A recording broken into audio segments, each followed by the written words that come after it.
Buenas noches. Vamos a comenzar entonces con el último tema del programa y con esto finalizamos ya entonces el ciclo actual. El último tema trata sobre los activos no corrientes. Todo lo que hemos visto anteriormente se refiere a los activos corrientes, es decir, efectivo, cuentas por cobrar, documentos por cobrar, gastos pagados por anticipado y los inventarios. Ahora vamos a tratar lo que son activos no corrientes, que son activos fijos, como se le llama, y otros activos. Aquí vemos que activos no corrientes se definen como aquellos cuyos ingresos y gastos relacionados se verifican, se producen o acontecen en un plazo mayor del ciclo normal de las operaciones de un negocio. Es decir, que cuando usted adquiere un activo no corriente, no va a durar un año, sino que va a durar más de un año. Por ejemplo, un vehículo, usted compra un vehículo y para fines de contabilidad se deprecia en unos 4 años. Si se compra un edificio, entonces para fines de contabilidad, ese edificio va a durar unos 50 años dando servicio a la empresa. Por lo tanto, una condición básica para clasificarlo como no corriente es porque ese activo va a durar más del ciclo normal de operaciones, es decir, de un año, que es lo que es el ciclo normal de operaciones. ¿Cómo se clasifica el pasivo no corriente? Se clasifica como inversiones a largo plazo, activos diferidos, activos fijos, recursos naturales no renovables y otros activos. Entonces, en las inversiones a largo plazo, como el nombre lo dice, se refieren a bonos y acciones. Es decir, cuando la empresa invierte en bonos, esos bonos siempre tienen una duración de más de un año, de 5, 10 o 20 años. Y las acciones, ya ustedes saben que se hacen inversiones en otras compañías para un largo periodo de tiempo también, más de un año. Activos diferidos son los gastos pagados por adelantado, que es el tema que vimos, y que son amortizables en un plazo mayor de un ciclo normal de operaciones. Es decir, los gastos pagados por adelantado son corrientes porque se utilizan en el ciclo normal, pero los diferidos son que se producen o se acontecen en más de un año. Por ejemplo, gastos de organización. Significa que la empresa cuando se constituye incurre en trámites legales, abogados, la Cámara de Comercio, etcétera. Todo ese dinero que se gasta para formar la compañía, entonces se va amortizando, no en un año, sino dentro de un periodo de 4 a 5 años, dependiendo el tipo de gasto que se haya hecho. También son gastos, activos diferidos o gastos que se van a convertir en más de un periodo de operaciones como la exploración, la instalación, gastos de investigación y desarrollo y mejoras en propiedades arrendadas. Todo eso, por ejemplo, la exploración, cuando se utilizan ¿cómo se llama? En actividades que se van a hacer de estudio de factibilidad, de mercadeo, gastos de investigación y desarrollo, cuando hay un producto que se está haciendo una investigación a largo plazo de más de un año, todo eso y la mejora en propiedades arrendadas, es decir, que usted tiene un edificio alquilado y usted le hace mejorías o le hace adiciones, anexos, entonces usted tiene la posibilidad de que esa inversión usted la amortice en más de un año, aproximadamente entre 5 años. Entonces esos son activos diferidos. Otros activos a largo plazo son los que ya conocemos, activos fijos, como son los edificios, la maquinaria, equipo de transporte, etcétera. El único de ellos que no pierde valor con el tiempo es el terreno, que ese no se deprecia. El otro es recursos naturales no renovables, que son los que provienen del suelo y del subsuelo, que son, por ejemplo, el petróleo, la madera, los minerales, diamantes, gas natural. Estos activos son no corrientes. Ahora, cuando el material, el producto que se extrae, cuando se trae del subsuelo, entonces se convierte en un activo corriente como es inventario. Por ejemplo, el petróleo. La mina de petróleo se hace una estimación, como vamos a ver después, que va a durar, por ejemplo, 5 años, 10 años, 20 años. Entonces, cuando se comienzan a sacar los barriles, esos barriles de petróleo son activos corrientes porque son inventarios. Pero la mina de petróleo en sí es a largo plazo, es un activo no corriente. Y por último, otros activos no corrientes o a largo plazo son aquellos que son reembolsables en un plazo mayor del ciclo normal. Por ejemplo, cuando se hacen fianzas y depósitos, que la empresa lo alquila un local y paga ese dinero para cuando se mude, puede durar más de un año, 5 años, depende. Entonces, dependiendo del contrato, ese dinero se mantiene ahí hasta que llegue la fecha de entregar ese bien que está alquilado. Entonces nosotros vamos a tratar aquí en este tema específicamente de todo lo que están acá, vamos a tratar sobre los activos fijos que son adquiridos con fines de usarlo en las actividades normales de la empresa. El costo de adquisición de los activos fijos es lo que la empresa paga por comprarlo.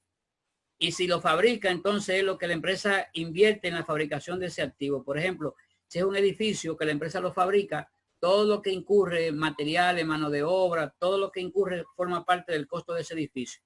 Si lo compra hecho, pues ya entonces lo que paga por él es lo que es el costo. El costo de adquisición entonces lo que se paga por adquirirlo o fabricarlo.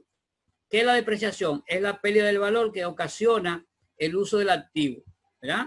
Se usa, si usted lo usa normalmente, como el edificio dura unos 50 años. Los vehículos más o menos 4 años. Entonces, la vida útil es el tiempo que se espera que va a durar el activo. Es decir, los 4 años, los 3 años, los 50 años, etcétera. Eso lo llama vida útil. El valor residual es un valor que se utiliza en contabilidad para darle seguimiento a los activos. Y eso es, por ejemplo, con fines de un control interno. Y también es un valor que se espera recuperar.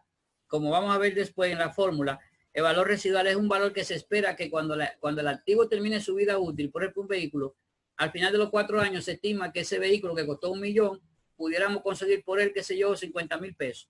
Eso lo llama valor residual.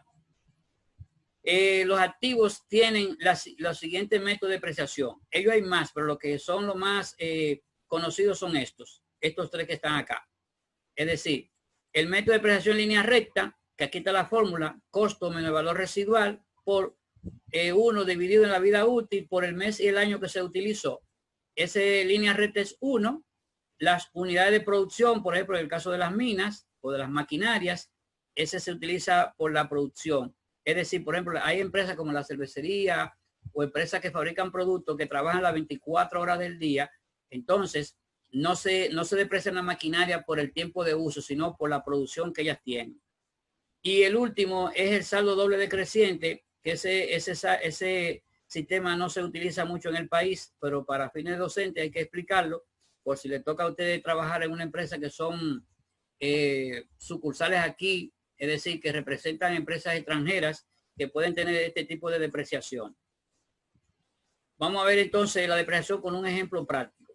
Aquí decimos que la Mangulina adquiere un camión Daihatsu por 685,000. El 1 de marzo del año 2011, en este caso.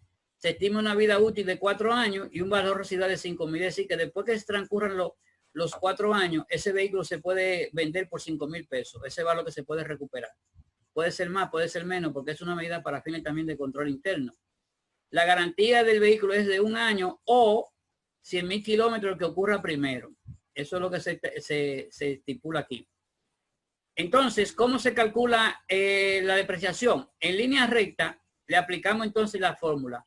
Costo, en este caso 685,000, menos valor residual 5,000, por 1 entre la vida útil, es decir, 1 entre 4 años que dura de vida útil, por el mes y el año. En este caso, vamos a calcular un año, es decir, 12 entre 12 nos da 1, porque vamos a calcular la depreciación del año. Entonces, 685,000 menos 5 nos da 680,000 por 1 entre 4, 0.25 por 2 entre 12, 1. Aquí nos dice que la depreciación del año es 170,000 pesos, aplicando esa operación aritmética que está aquí. Ahora, dividiendo los 170,000 entre 12, nos dice que la depreciación del mes son los 14,166,67, que esa es la que vamos a registrar nosotros siempre mensual. Utilizando entonces el mismo ejemplo del vehículo, pero diciendo que es por los kilómetros que recorre, como pusimos aquí al principio, que se es de 1 año o 100,000 kilómetros. Entonces, en este caso vamos a asumir que ese vehículo vamos a utilizar por 100,000 kilómetros. Entonces, hacemos lo mismo. 685,000 menos 5, 680,000. Por 1 entre 100,000, es decir, 1 entre la cantidad de kilómetros que se estima que ese vehículo va a durar corriendo. Por lo tanto, eso nos da este decimal que está aquí. 0.00010. Cuando usted multiplica los 680,000 por ese decimal, nos dice que ese vehículo va a perder, o sea, va a depreciar 6 pesos con 80 centavos por cada kilómetro que recorre. Es decir, que en este caso, ese vehículo no lo vamos a depreciar por el tiempo que transcurre, sino por el tiempo que va recorriendo, porque va a depender del método que utilice la empresa. Si recorre 6.80 kilómetros, es decir, si recorre 10 kilómetros, serían 68 pesos, por decir. Y si son 100 kilómetros, serían 680. Es decir, mientras más kilómetros recorre, más alta va a ser el gasto de depreciación. El otro método, que es el que le dije que no se utiliza mucho, el método de saldo doble decreciente, eso significa que en los primeros años la depreciación va a ser mayor y en los años que siguen va a ser menor. ¿Cómo se calcula? En la fórmula siguiente. Costo menos depreciación acumulada, véalo aquí, 685.000 menos 5 son, aquí la depreciación acumulada para el primer año es 0, porque es para método decreciente. La depreciación acumulada es 0 para el primer año. Por 2, fíjese, en vez de 1, como es doble, dice doble, en vez de 1 se pone un 2. 2 entre la vida útil, que son 4. Entonces, 2 entre 4 da el 50%, que en el anterior dio 0.25. Es decir, que ahora tenemos entonces que la depreciación para el primer año nos va a dar 342.500. Fíjese la diferencia, ¿eh? Y para la depreciación mensual, 28.541,67. Es en el primer año. Fíjense que si voy a la depreciación en línea recta, 170.000 anual. Sin embargo, en el saldo doble decreciente, la depreciación anual son 342.000, porque en el primer año es el 50% que se deprecia. Para el segundo año, entonces hacemos costo menos la depreciación acumulada registrada, que fue la anterior, aquí los 342.000. 2 entre 4 igual 5 igual, 2 entre 12 1. Entonces, para el segundo año, fíjense que la depreciación baja a 171.250 en el año. Dividimos entre 12 y nos va a dar 14.270,83 para el segundo año. Entonces, eso significa que si para el tercer año usted va a hacer, como vamos a ver una tablita al final, aplica esto y lo que hace es que suma los 342 más los 171.000, ahí le va a dar entonces ya 500 y pico de mil. Es decir, en el saldo doble decreciente, el primer año deprecia un 50%. Y después en los años siguientes va a ir depreciando un valor menor. Pero fíjese la diferencia con el línea recta. En línea recta significa que todos los años registra lo mismo, ¿ves? Registra lo mismo. Muy bien, entonces, vamos aquí ahora a lo que son el otro método que se llama método de agotamiento en recursos naturales. En este caso ya no son activos fijos, sino que son minas. Entonces, en este caso, lo que se hace es lo siguiente. Se estima cuál es la cantidad de unidades que tiene la mina. Por ejemplo, vamos a tomar aquí el pueblo, la mina de Cotuí, el pueblo viejo que tiene oro. Entonces, aquí vamos a asumir que la mina de Pueblo Viejo en Cotuí tiene 5.000 onzas de oro. Eso es una estimación que hace el personal que es el personal que explora la mina, que son los que tienen el conocimiento técnico para determinar esa cantidad. Es un estimado, puede ser poquito más, poquito menos, pero más o menos esa es la cantidad que se acerca a la realidad. Entonces, si se determina que tiene 5.000 onzas la mina, entonces se determina el precio por onza. En este caso decimos que son 1.500 pesos, ¿no verdad? Por onza. Entonces, si multiplicamos las 5.000 onzas por 1.512, nos da que el costo de esa mina son 7.560.000. En el primer año dice que se extraen 500 onzas, es decir, de las 5.000 onzas se extraen 500. La aplicación de la fórmula es la siguiente. Costo menos el valor residual. Es decir, 7.560.000, que es el costo, menos 0, valor residual le pusimos 0, por 1 entre las unidades total estimadas, es decir, 1 entre las 5.000, que es el total de unidades que se espera extraer. Se multiplica por las 500, que es la que estamos diciendo aquí, que se extraen 500 en ese año. Entonces, significa que se va a agotar para ese año. Multiplicamos 7.560.000 por ese decimal que se obtiene dividiendo 1 entre 5 y multiplicando por 500, significa que para el año se está agotando 756.000 de la mina. ¿Ve? Y según se va, mientras más onza de oro se saque de la mina, más rápido se agota. ¿Ve? mientras menos se saque, lo contrario. Entonces, después que se determina el agotamiento, es decir, cuánto es la cantidad que se está agotando, recuerden, no se deprecia, las minas se agotan. Es decir, el mineral que está bajo tierra, ya sea el petróleo, el oro, el níquel, lo que sea, se agota, porque llega un momento que se agota, es decir, se acaba. Así es que se utiliza el término. Muy bien, el asiento contable es el siguiente entonces. Aquí tenemos al asiento contable, gasto general administrativo, 756,000, que es el valor que se obtuvo aquí. ¿Tá? Y gasto por agotamiento, 750,000, la cuenta auxiliar. Agotamiento acumulado del oro, 700, fíjense que se utiliza como si fueran activos fijos. En la cuenta de gasto, y en vez de poner depreciación acumulada, aquí ponemos entonces agotamiento acumulado, porque las minas no se deprecian, sino que se agotan. Eso es para registrar la eliminación de 500 onzas del primer año. Muy bien, entonces aquí tenemos los asientos contables de lo que es el vehículo que utilizamos en el primer caso. Voy hacia arriba, aquí donde está la línea recta, mírenlo aquí.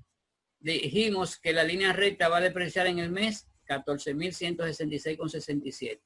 Aquí vamos entonces al diario, donde aparece registrado. Mírenlo aquí. Gasto general administrativo, 14,166,67. Auxiliar, depreciación de equipo de transporte. Y la cuenta en el lado crédito es depreciación acumulada de equipo de transporte. Fíjense que cuando se registra la depreciación de un activo fijo, siempre se coloca como cuenta de débito depreciación del equipo de que se trata. Y en el lado crédito se coloca la depreciación acumulada. Esa es una cuenta de gasto y la depreciación acumulada es una cuenta de activo con origen de crédito. Muy bien, entonces, aquí tenemos los casos siguientes. Cuando un activo fijo se retira, en este caso vamos a decir que se está vendiendo el camión, ¿no? ¿Verdad? El camión que estamos registrando arriba, la depreciación, vamos a retirarlo con ganancia. ¿Cómo es ganancia? De la siguiente manera. El costo de adquisición del camión son 685,000, menos la depreciación acumulada para el primer año, 170,000, recuerden que es el primer año. Valor en libro significa la diferencia entre el costo y la depreciación acumulada. Ahora, ¿cómo sabemos si hay ganancia o pérdida? Cuando al precio de venta le restamos el valor en libro. Si usted vende por encima del valor en libro, usted gana dinero. Si lo vende por debajo, pierde. Entonces, en este caso, como se está vendiendo por encima de valor en libro, en este caso, 550,000 menos 515, la empresa se ganó 35,000 pesos. Ahora, en caso contrario, que se venda por debajo, como este caso, el valor en el libro son 515, ¿verdad? Míralo aquí, 515,000. Sin embargo, se vendió en 500,000. Por lo tanto, las pérdidas son 15,000 pesos. ¿Cómo se registra esto? De la siguiente manera. La ganancia, ¿en cuánto fue que se vendió? Aquí con ganancia se vendió en 550,000. Entonces, eso es lo que entra de efectivo. Míralo aquí. Efectivo en banco, banco de reserva. Depreciación acumulada en una cuenta de origen crédito, aquí la ponemos en débito, porque tenemos que eliminarla. El equipo de transporte, que es un activo, 685,000, lo ponemos en el lado crédito, en el contrario, porque lo estamos sacando de los libros. Otros ingresos, 35, eso significa que la ganancia que se presenta aquí, míralo aquí, se ganó 35,000. Como es ganancia, va en el lado crédito. Así se registra entonces la venta de un camión o de un activo fijo con ganancia. Vamos al caso contrario, que es con pérdida. En este caso, se recibimos del banco 500,000 en el banco de reserva. La depreciación acumulada, recuerden que va en el lado crédito, pero cuando se vende, se coloca en el lado débito. Aquí, como hay una pérdida, la pérdida va en otros gastos y se llama pérdida en venta de activos fijos, los 15,000 pesos que se perdieron. Y acreditamos equipo de transporte, ¿ven? Y queden 685,000 pesos. Es decir, que ahora queden cero. Esos son los asientos que tenemos que hacer cuando se hace una venta con ganancia o con pérdida. Por último, aquí le estamos mostrando la tabla de depreciación del camión Daihatsu por el método de saldo doble decreciente. Recuerden que lo vimos arriba. Por ejemplo, el costo son 685,000. Para el primer año el 50%, es decir, 2 entre 4, que es lo que nos dio el coeficiente, por 685 nos dio 342,000. Míralo aquí. Entonces la depreciación acumulada para el primer año son 342. Entonces, valor en libro, ¿verdad? Lo vamos a determinar de la manera siguiente. 685 menos 342. Aquí vamos de nuevo entonces. Cuando va quedando aquí 685, ¿no? 342, depreciación acumulada. Entonces, 685 menos los 342.000, ¿verdad? El valor en libro que está aquí, los 342.500, lo multiplicamos por el 50%, nos da 171.250. Entonces, depreciación acumulada aumenta. Es decir, de 342.000, aquí está 342.000, aumentó a 513.000. Para el tercer año, los 171.000, aquí nos da entonces 85.625, llegó a 599.375. Y el quinto año, aquí ya el valor libre está en cero, y entonces lo que queda por depreciación es la diferencia para llegar a los 680.000. Fíjense que quedan los 5.000 de valor residual, es decir, 685 es el costo, y se registra la depreciación por 680, y nada más quedan entonces los 5.000 de valor residual. Esa tablita es la que representa los cálculos que están aquí en el saldo doble decreciente. Si ustedes lo tienen aquí, vamos a buscarlo para que lo vean. En la fórmula, aquí está. Este que está aquí, miren aquí, el primer año, 342.000, la tabla está anual. Para el segundo año fueron 171.000. Y entonces la tablita completa los otros 2 años.